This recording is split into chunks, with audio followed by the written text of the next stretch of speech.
avec l'éléphant déchaîné et cette lettre ouverte à Emmanuel Macron.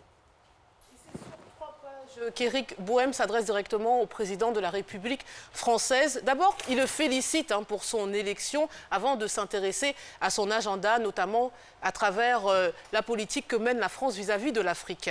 Selon l'auteur, Emmanuel Macron est mal parti et son premier faux pas fut de se rendre sur une base militaire au Mali, une base militaire française, et de ne pas passer par Bamako pour au moins saluer le chef de l'État de ce pays. Alors c'est un geste qui a heurté la sensibilité africaine attentive aux écarts.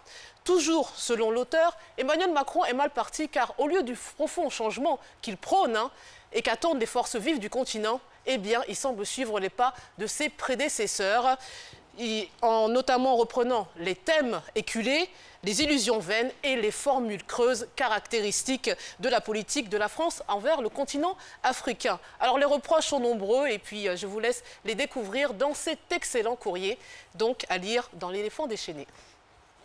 Allopolis, où on peut lire qu'une classe est renvoyée pour s'être moquée de ses professeurs sur Internet. Selon Allopolis, l'atmosphère est électrique au lycée Mami Oufouette Fété de Bingerville entre l'administration et les élèves de la classe de première à 2. Alors la cause, un post moqueur fait par une élève sur Facebook. En représailles, tous les enseignants ont décrété 3 jours de grève pour montrer leur mécontentement. La situation s'est tendue entre les parents de ces élèves et l'administration. L'affaire a été portée à l'attention du ministère de l'Éducation nationale et de l'enseignement technique dont on attend toujours la décision. Selon les témoins, l'auteur du post se fait appeler adjoint à la souplesse sur les réseaux sociaux que l'article dépeint. Ainsi, elle se prend pour une véritable star dans cette école prestigieuse et adore provoquer pour faire parler d'elle. Eh bien, je crois que c'est réussi. Mais oui. On passe au Zimbabwe où Robert Mugabe est assigné à résidence. Et oui, c'est l'actualité brûlante de ces dernières 48 heures. Selon l'agence de presse régionale, en 37 ans, Robert Mugabe a survécu à de nombreux adversaires politiques et à plusieurs urgences médicales. Mais là, il fait face à une très grave crise. Depuis plusieurs années, Grace Mugabe s'est positionné pour lui succéder et on assiste à sa montée en puissance.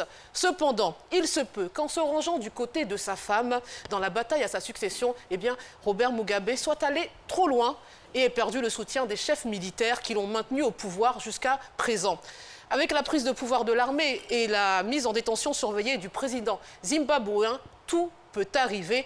Et même le pire, à en croire Jeune Afrique.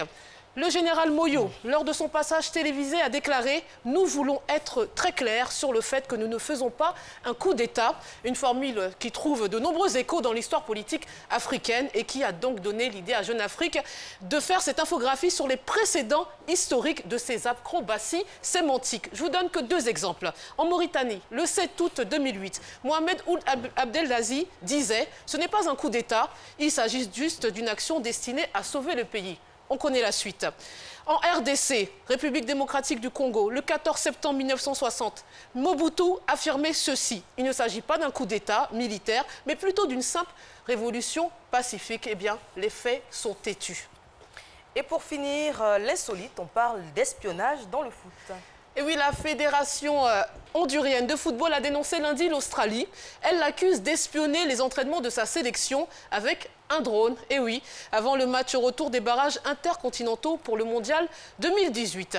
Eh bien là, je vous vois venir. Vous vous dites, les Marocains ont dû utiliser un drone pour surveiller les éléphants. On n'a rien dit, nous on n'a rien dit. Ou pire, vous vous dites, les éléphants auraient dû utiliser un drone pour surveiller les Marocains, car en politique et en sport, il y a beaucoup de mauvais perdants et de mauvais gagnants.